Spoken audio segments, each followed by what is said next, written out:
Hello students, आज हम लोग हमारे इंग्लिश का थर्ड यूनिट स्टार्ट करेंगे।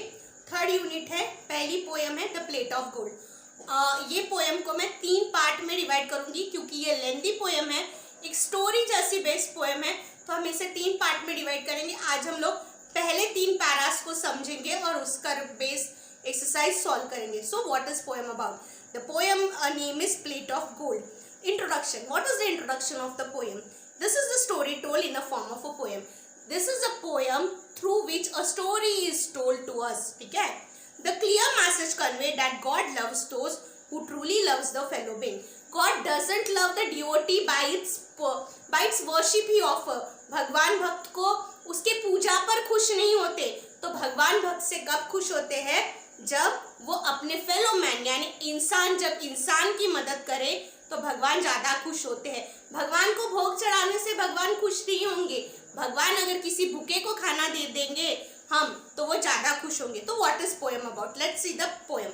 One day a wonderful plate of gold fell in the great temple court in Banaras. एक दिन एक सोने की सुंदर प्लेट आकर बनारस के टेम्पल में गिरती है।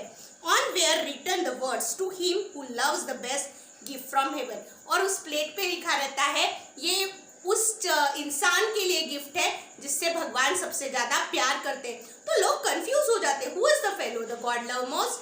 तो कौन ऐसा व्यक्ति है कि जिसको भगवान सबसे ज्यादा प्यार करते हैं?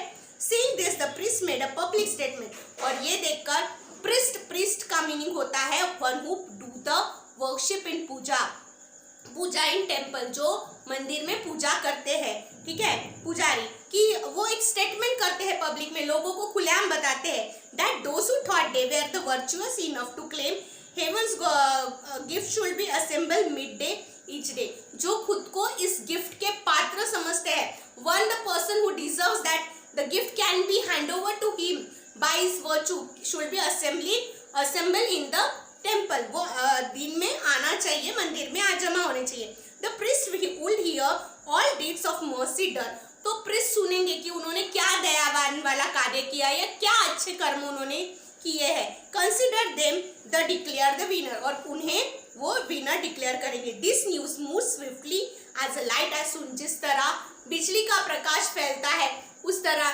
ये न्यूज गांव में हर जगह फैल गई। From the side of a nobles, munshis, hermit, scholar, holy man and all those who were famous for the gracious splendid deed. सारे लोगों तक पहुंच गई। नोबल्स यानी जो ग्रेट लोग थे, मुंशीज थे, अकाउंटेंट्स बोलो, हर्मिट्स यानी जो साधु सन्यासी थे, स्कॉलर जो बहुत ज्यादा इंटेलिजेंट पढ़े लिखे ज्ञानी पंडित थे, होली मैन, तो वो सारे अपने कर्मों को ग्रेट समझकर वहां बताने के लिए आ गए। The priest set together in a seriousness and heard what each one said. The most suited receive the gift from the haven.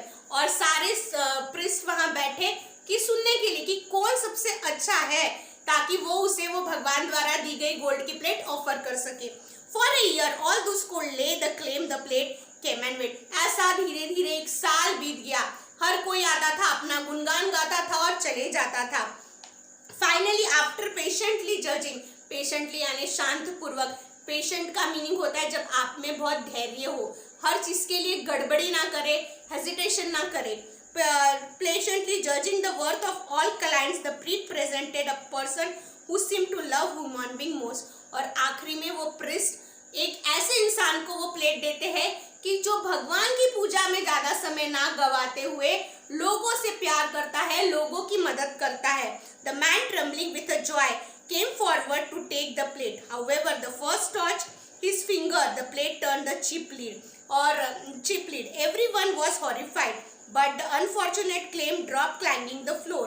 The gift from heaven once again turned into the shining gold. तो कोई भी झूठा इंसान जब उसे छू लेता था तो वो प्लेट लिड की बन जाती थी और नीचे गिरने के बाद वो फिर सोने की हो जाती थी। आज हम इतना ही पार्ट समझेंगे, नेक्स्ट पार्ट में आपको नेक्स्ट दिन में समझाऊंगी।